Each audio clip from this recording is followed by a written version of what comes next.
Welcome to OT and Oh No and why cybersecurity and OT matters. My name is Mandie Grosskopf. I am currently a senior consultant at Security Risk Advisors, an advisory blue team, and I specialize in cyber physical system security. So we're going to talk about that a little bit today. So for today's topic, we're going to talk a little bit about how cyber has been spreading. It's in a lot of unusual places that you might not expect, and we'll talk about that a little bit. We're also going to talk about the acronym SUIT. Operational technology still falls under informational technology, so there's a lot of acronyms to make sure we're all on the same page. Finally, we're going to then talk about the OSI versus Purdue models. We're going to discuss how the differences and the similarities between the two. And finally, we're going to talk about the other places that we can find OT in different spaces and how information and incident response in those areas is a little bit different. So let's get started. So cyber's in a lot of places these days that didn't used to have IP addresses. Last time you went to the doctor, you may not have noticed, but there's a lot of medical equipment that is now interconnected and on the internet. Insulin pumps, heart defibrillators, robotic surgical assistants.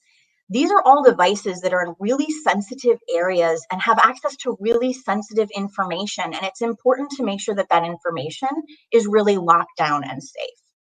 You can find cyber in your home now. Anybody have a security system?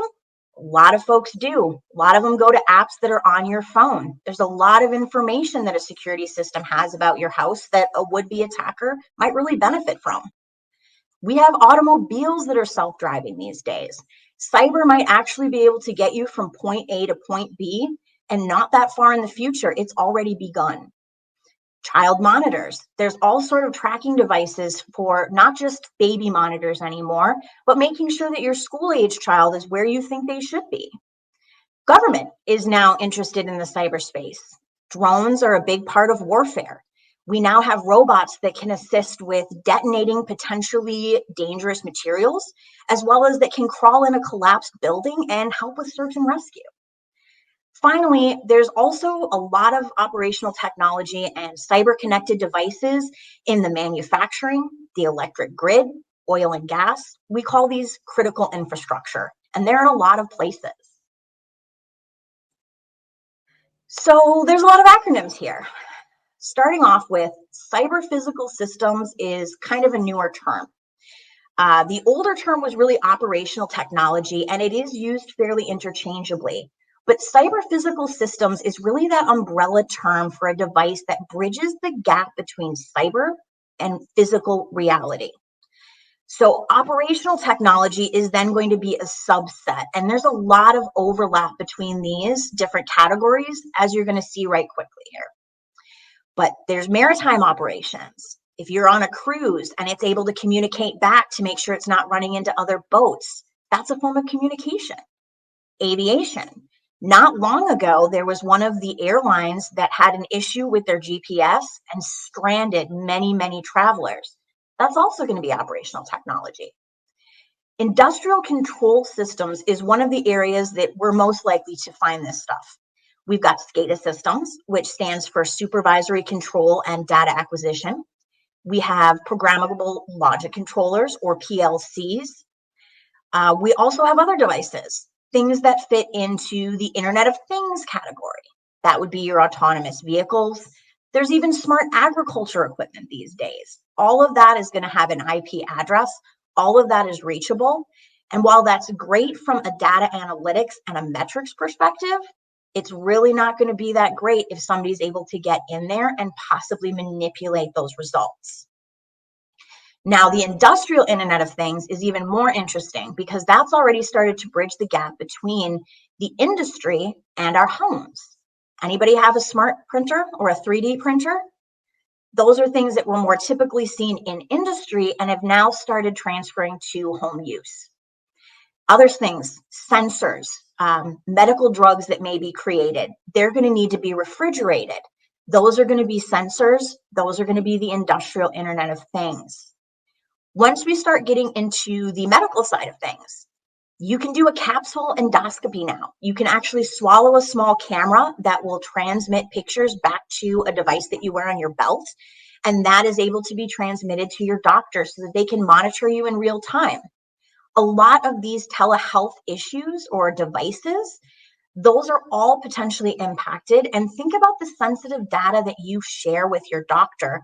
You really don't want a lot of that information easily accessible to outside folks.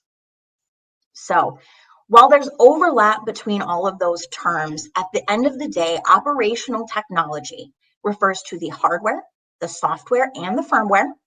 These are all the components of a system, and this system is used to detect or cause changes in a physical process, usually through the direct control and monitoring of physical devices.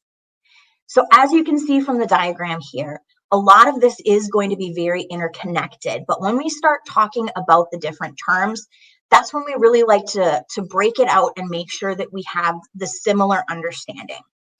In this particular diagram, you can even see how physical security, OT security, and IT security really live in a Venn diagram. The same physical security that we would apply to a server farm, making sure that not everyone has access, we should also be applying to OT security. So there is a lot of overlap between all of these devices, and it does help to sort of have all of those acronyms straight away and squared away. So let's talk about the models a little bit. The OSI model is actually going to apply to any device on the network that has an IP address, and it specifically refers to the interchange of information. So when we compare that to the Purdue model applies to the data flows for the control systems. So I'm going to break that down for you just a little bit more. As you can see in this diagram here, enterprise security is at the top, and that's going to be where we have the OSI model most commonly seen, used, that kind of a thing. But similar to before we hit the internet, we have an industrial DMZ zone where we have some devices that are allowed to overlap between the two zones, but we also want to make sure that they are not completely connected. So we used to talk a lot about air gapping systems in this environment. And if you think back, Stuxnet is one of the most typical attacks that we refer to when we're talking in this space. And Stuxnet was really surprising because we really truly thought at that time that those areas were completely air gapped. And it turns out that air gap can be crossed. So nowadays we refer to the industrial demilitarized zone more as a permeous membrane rather than an absolute. So if we look at the bottom layers of the Purdue model, at the bottom we have the actual device that interacts with the physical process. Maybe that's a sensor, maybe that's a robot, but all of those need to be told what to do. That's where we get to level 1. And one interesting note is the Purdue model refers to levels, where the OSI model refers to layers. So at level 1, we basically have the control. That's going to be your SCADA, that's going to be your human-machine interface. That's going to be where we're telling the thing at layer 0 what to do and how to do it. When we get to level 2, a lot of times that can be like an engineering station. The thing that we use to program the thing that tells the thing what to do. Again, the Purdue model is specific to how the data flows move, and the OSI model is in reference to how the data moves through. So we also have very different priorities between those two models and between these two systems.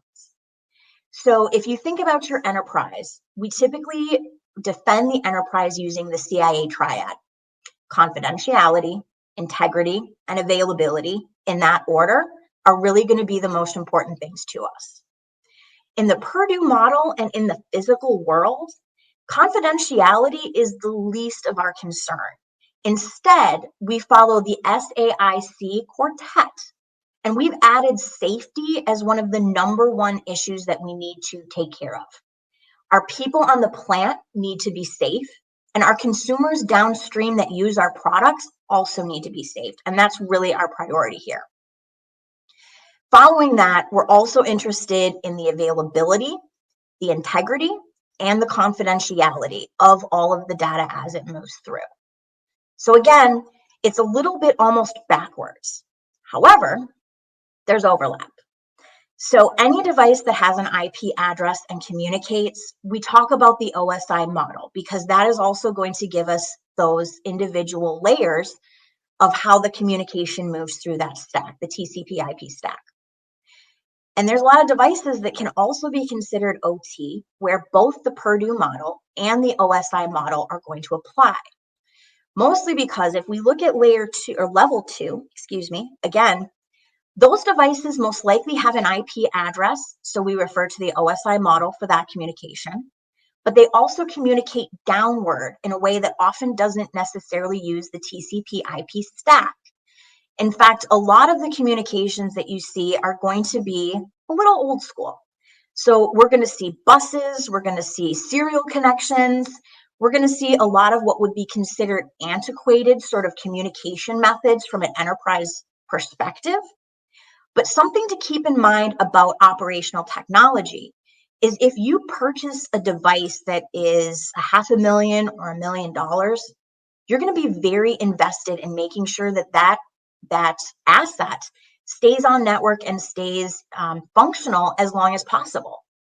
So unlike the enterprise zones, we are not going to be refreshing every 3 to 5 years. In fact, in an operational technology environment, it would not be unusual to see a device that is over 20 years old and is still in production and is still being used.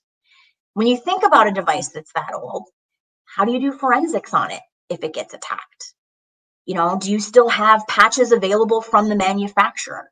That can be a very difficult thing to try and do backups on and to try and move through an incident response scenario in that sort of a manner. So there are some pretty big differences between the OSI model that applies typically to the enterprise zone and the Purdue model that we're typically going to be working with in the operational technology zone, but there is still that overlap between the two.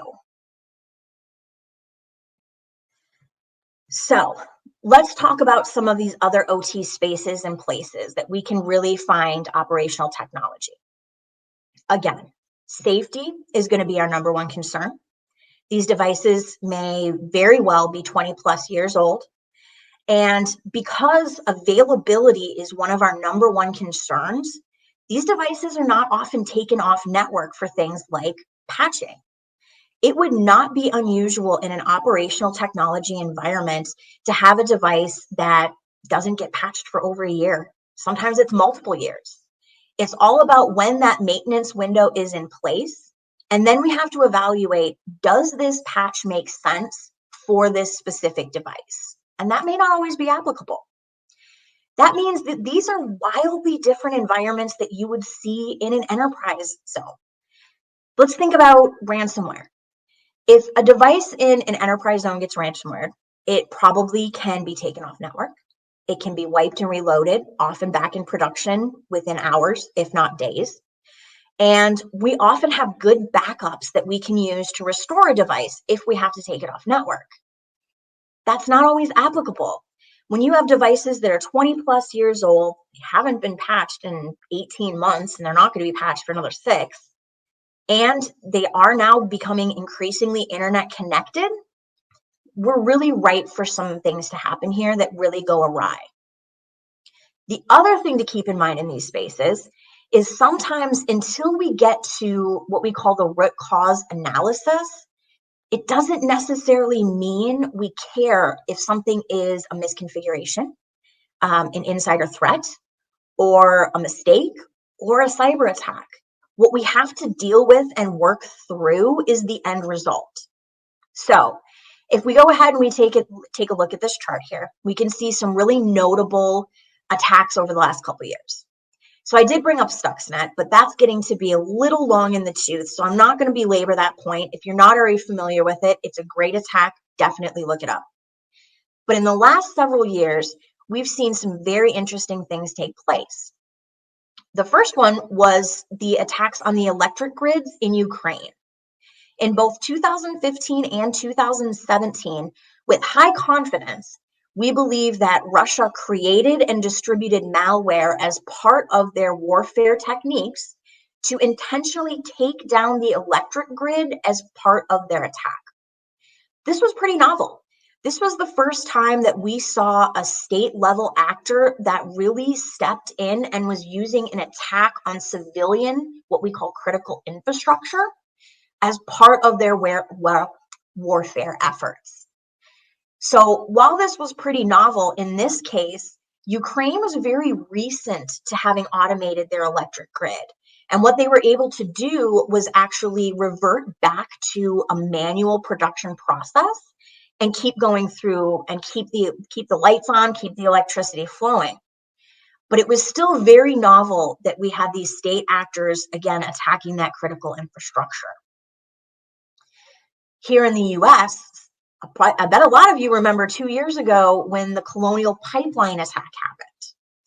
So with Colonial Pipeline, this was also a very interesting attack. Colonial Pipeline was hit with ransomware, but it did not actually make it to the OT space.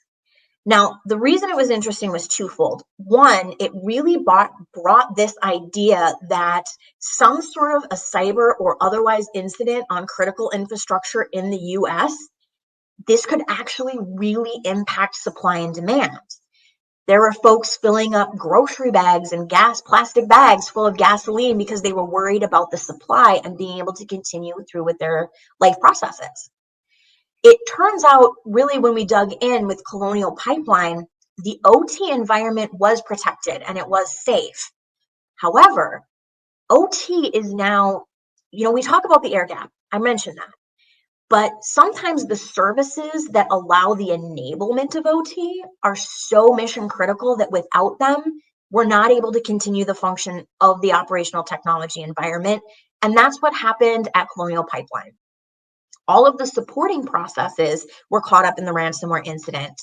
And again, because enterprise and OT are now becoming so interconnected, they really had to disconnect from the operational technology, shut down the production, and remove the ransomware attack from their environment. And that's not always so easy to do. A fun little side attack to share with you guys. I won't name any names, but there was a company that used some sort of truck that had a navigation system, and they kept getting configure. They could not figure it out. They would go through, they would get rid of all the configure malware, and then it would reappear like magic almost every 12 hours. Taking a step back from the incident response and really looking at what the processes were, the actual communication software that was installed in the trucks was getting infected.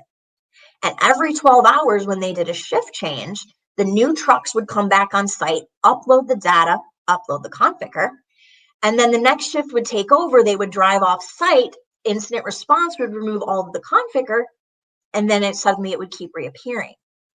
So how the enterprise interacts with the operational technology can really make a big difference. Now, I brought up insider threats briefly. When we talk about Oldsmar, Florida, I don't know if you guys heard about that, but it was very widely repeated in 2021 that Oldsmar had a water treatment facility that was hacked. And as part of that hack, supposedly TeamViewer was installed on a human machine interface. Somebody happened to be walking by, saw the mouse moving, and was able to remove it and was able to remediate the issue. It came out just recently in the last couple of months, although it was rumored for the last year. This was actually an insider threat. The user who spotted the hacker actually made a mistake and tried to blame an outside interference. And that's what I meant when I said, while we work through these attacks, we don't care about the root cause. We don't care if somebody came in through TeamViewer versus an insider threat versus making an innocent mistake. That's part of the root cause analysis when we figure out how to prevent it from coming back in. Finally, I want to talk to you about some malware that you may or may not have heard of.